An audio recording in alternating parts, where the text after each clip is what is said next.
मई 2025 एक ऐसा महीना जब ग्लोबल मार्केट में हलचल दिखी, लेकिन भारत के लिए हलचल कुछ ज्यादा भारी पड़ी क्योंकि इसी महीने भारतीय रुपया एशिया की सबसे खराब प्रदर्शन करने वाली करेंसी बन गया।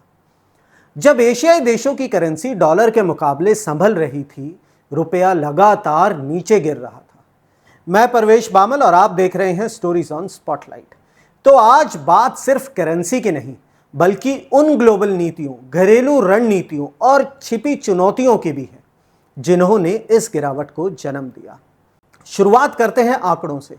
1 मई 2025 को $1 की कीमत लगभग 84 रुपये 48 पैसे थी और 30 मई तक आते आते $1 की कीमत 85 रुपये 57 पैसे हो गई, यानी 1.27% की गिरावट। हो सकता है कि सुनकर लगे कि गिरावट बहुत बड़ी नहीं है, लेकिन जब तुलना एशिया की बाकी करेंसी से की जाती है तो रुपया सबसे निचले पायदान पर खड़ा नजर आता है।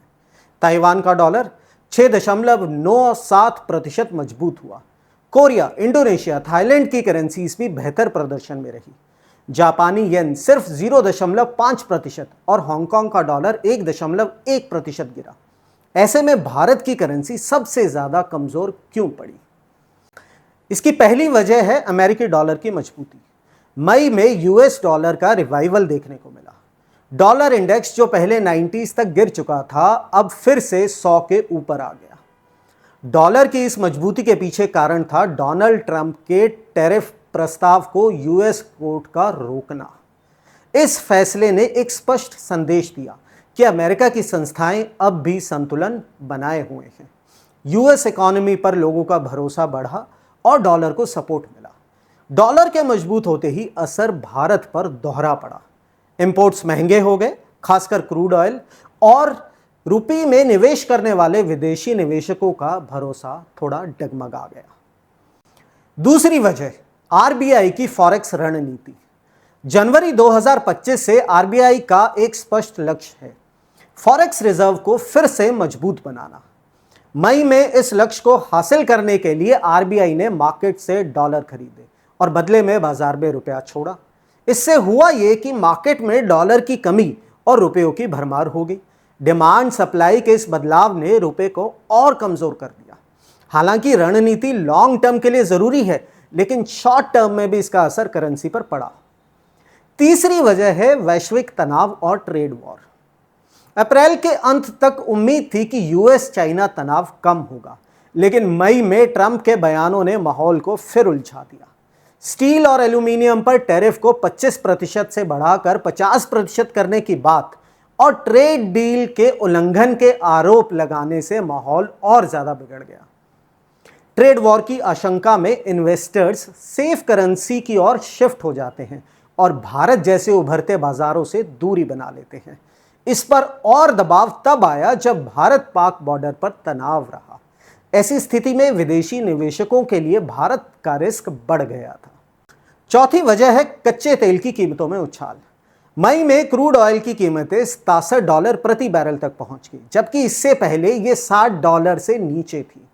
भारत को क्रूड ऑयल आयात करने के लिए अब और अधिक डॉलर खर्च करने पड़ते हैं, जिससे करेंसी पर दबाव और बढ़ा। तेल महंगा मतलब डॉलर डिमांड ज्यादा, मतलब रुपया कमजोर। पांचवी वजह है डोमेस्टिक फाइनेंशियल अनसर्टेनिटी। अप्रैल में फाइनेंशियल ईयर खत्म हुआ और इन्वेस्टर्स देख रहे थे कि क्या सरकार जीडीपी का 4.7% फिजिकल डेफिसिट टारगेट पूरा कर पाई। डिफेंस खर्च के बढ़ने की आशंका थी, सरकारी योजनाओं का खर्च भी सर पर था। इन सभी ने इन्वेस्टर्स को थोड़ी देर के लिए कंफ्यूज कर दिया। हालांकि अब कंफर्म हो चुका है कि भारत ने टारगेट पूरा कर लिया है, लेकिन मई में जो संदेह था उसका नुकसान हमें भरना पड़ा। अब आगे क्या है? एसएस वेल्थ स्ट्रीट की सुगंधा सचदेवा मानती हैं कि अगर यूएस डॉलर और बढ़ा या फेड की नीतियों में बदलाव आया तो रुपया और प्रेशर में आ सकता है। वहीं शिनहैन बैंक के कुणाल सोधानी ने भी लॉन्ग रुपी पोजीशंस की अनवाइंडिंग और कम फॉरवर्ड प्रीमियम का फायदा उठाते इंपोर्टर्स का जिक्र किया है। एक साल का फॉरवर्ड प्रीमियम 2.34% से गिरकर 1.94% हो गया, यानी अगले कुछ हफ्तों में भी कोई बड़ी राहत की उम्मीद नहीं दिखाई देती है।